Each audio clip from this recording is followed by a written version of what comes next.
അപ്പൊ നമ്മൾ അടുത്ത പാർട്ടിലേക്ക് പോകണം. സെക്കൻഡ് പാർട്ടിലേക്ക് പോവാണ്. സെക്കൻഡ് പാർട്ടില് 12ാമത്തെ ചോദ്യത്തിലേക്ക് വരുമ്പോൾ നമ്മൾ ശ്രദ്ധിക്കേണ്ട കാര്യം ഫെബ്രുവരി 2020 ചോദ്യം. 12ാമത്തെ ചോദ്യം ഏതാന്ന് വെച്ച് കഴിഞ്ഞാല് article of Indian constitution under which finance commission is appoint. Finance commission appoint ചെയ്ത ആർട്ടിക്കിൾ ഏതാണ്?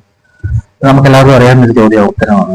വളരെ എളുപ്പമുള്ള ചോദ്യമാണ്. ഇത് 12ാമത്തെ ഉത്തരം വരുന്നത് എ ആണ്. Article 280. Article 280. Identify the wrong statement with regard to the feature of Weberian model of bureaucracy. Weberian model of bureaucracy ബന്ധപ്പെട്ടുള്ള തെറ്റായ പ്രസ്താവന. There is a hierarchy of offices. There are multiple channels of communication. Official business in continuous basis.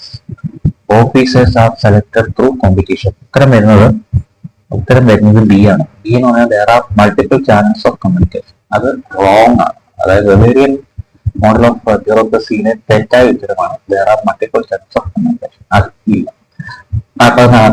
The human development theorist views development under the notions of human development theorist view ചെയ്യുന്നത് ഡെവലപ്മെന്റിനെ എന്തിന്റെ അടിസ്ഥാനത്തിലാണ്? Development എന്ന് പറഞ്ഞു കഴിഞ്ഞാൽ അവർ view ചെയ്യുന്നത് ഫ്രീഡത്തിന്റെ അടിസ്ഥാനത്തിലാണ്. ഉത്തരം എ ആണ്, ഫ്രീഡം. 15ാമത്തെ principle of span of control means. ഇത് മാനേജ്മെന്റിലെ ചോദ്യമാണ്. ഇത് span of control, principles of span of control എന്ന് ഉദ്ദേശിക്കുന്നതാണ്. Employees should receive order from one superior only. അതൊരു number of subordinates employees that administer can effectively supervise. The control of supervision of superior over the subordinate. Number of people being controlled. ഉത്തരം വരുന്നത് 15ാമത്തെ B ആണ്. Number of subordinates employees അഡ്മിനിസ്ട്രേറ്ററിനെ effective. എത്ര സബോർഡിനേറ്റ്സിനെ ഒരു അഡ്മിനിസ്ട്രേറ്റർക്ക് effective ആയിട്ട് സൂപ്പർവൈസ് ചെയ്യാൻ കഴിയുന്നുള്ളതാണ്. അതായത് ബി ആണ്. 16. Panchayat Raj institutions independent India was first established in the state of. Panchayat institutions ആദ്യമായിട്ട് രൂപീകരിച്ചത് എവിടെയാണ് എന്നുള്ളതാണ് ചോദ്യം. 16ാമത്തെ ചോദ്യത്തിന് ഉത്തരം വരുന്നത് എ ആണ്. എ എന്ന് പറയുന്നത് രാജസ്ഥാനാണ് പഞ്ചായത്ത് ഇൻസ്റ്റിറ്റ്യൂഷൻ സ്വതന്ത്ര ഇന്ത്യയിൽ ആദ്യമായി രൂപീകരിച്ചു. 17. What is the minimum time of French president after 2012? 2000 ശേഷം ഫ്രഞ്ച് പ്രസിഡന്റിന്റെ മാക്സിമം ടൈം 17ാമത്തെ ചോദ്യത്തിന് വരുന്ന ഡി ആണ്. ഡി എന്ന് പറയുന്നത് 10 വർഷമാണ്. 10 വർഷം. എന്നാൽ അമേരിക്കൻ പ്രസിഡന്റിന് പരമാവധി 2 ടൈമായിട്ട് 8 വർഷം മാത്രമേ പറ്റൂ. 12. The US presidential election is now candidate with a majority votes. Which following agency will decide the election? ഇത് വളരെ പ്രധാനപ്പെട്ട ഒരു സാധനമാണ്. ഇത് 2-3 തവണ ചോദിച്ച ക്വസ്റ്റ്യൻ ആണ്. കഴിഞ്ഞ 2025 അടക്കം ചോദിച്ചതാണ് എനിക്ക് തോന്നുന്നു. അങ്ങനെയാണെങ്കിൽ ഈ കോഴ്സ് ഉത്തരം വരുന്നത് 18ാമത് ഉത്തരം ഹൗസ് ഓഫ് റെപ്രസെന്റേറ്റീവ്സ് ആണ്.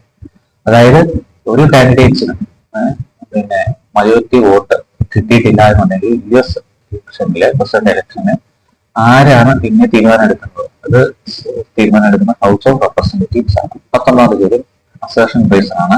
The working class has not evolved into revolutionary movement. Reason വരുന്ന economic class interest are relatively autonomous. ഉത്തരം നോക്കാം. ഉത്തരം വരുന്ന എ ആണ്. Both A and R true and R is the correct explanation of A. 20ാമത്തെ ചോദ്യം which of the following are the state list of 7th schedule of Indian Constitution? State list വരുന്ന ഒരു വകുപ്പ് ഏതാണെന്നുള്ളതാണ്. ഇവിടെ സ്റ്റേറ്റ് ലിസ്റ്റ് എന്താ? 1 fisheries, insurance, tax and provision, electricity. State ലിസ്റ്റിൽ വരുന്ന ഇത് ഏതൊക്കെയാണ് എന്നുള്ളതാണ്. അതിനകത്ത് insurance, taxes on provision, professional tax ശരിയാണ്. അത് ടാക്സസ് ആൻഡ് പ്രൊവിഷൻ സ്റ്റേറ്റ് ആണ് ഇപ്പോൾ ഇരിക്കുന്നത്. അപ്പോൾ 3 വരുന്നുണ്ടെന്ന് ഉറപ്പാക്കാം.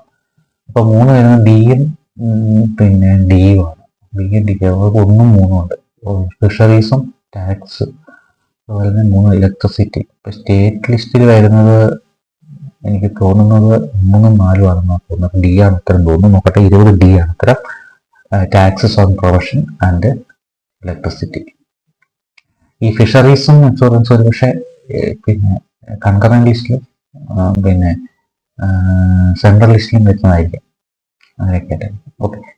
21ാമത്തെ ചോദ്യം, which among the following statement is not true with regard to the British House of Lords? British house of ലോർഡ്സുമായി ബന്ധപ്പെട്ടിട്ട് ശരിയല്ലാത്ത പ്രസ്താവന. ബ്രിട്ടീഷ് ഹൗസ് ഓഫ് ലോർഡ്സുമായി ബന്ധപ്പെട്ട് ശരിയാത്ത പ്രസ്താവന 21ാമത്തെ ചോദ്യത്തിന് ഉത്തരമായിട്ട് വരുന്നത് ആണ്. Women cannot become lord spiritual. Women cannot become lord spiritual. Not true ആണ് ബ്രിട്ടീഷ് ഹൗസ് ഓഫ് ലോർഡ്സ്. അപ്പോൾ women cannot become lord spiritual എന്ന് പറഞ്ഞു, അതാണ് ശരിയല്ലാത്തത്. Labour party is against enhancing powers of house. The house cannot reject money bill. Life peers can be appointed by the government. Women cannot become lords. അത് കുറച്ച് ടഫാണ് ചോദ്യം, എന്നാലും നമ്മൾ നോക്കാം. എന്തായാലും 21 ചോദ്യം രണ്ടാമത്തെ പാഠം, മൂന്നാമത്തെ പാഠം അടുത്ത ക്ലാസ്സിൽ ചർച്ച ചെയ്യാം.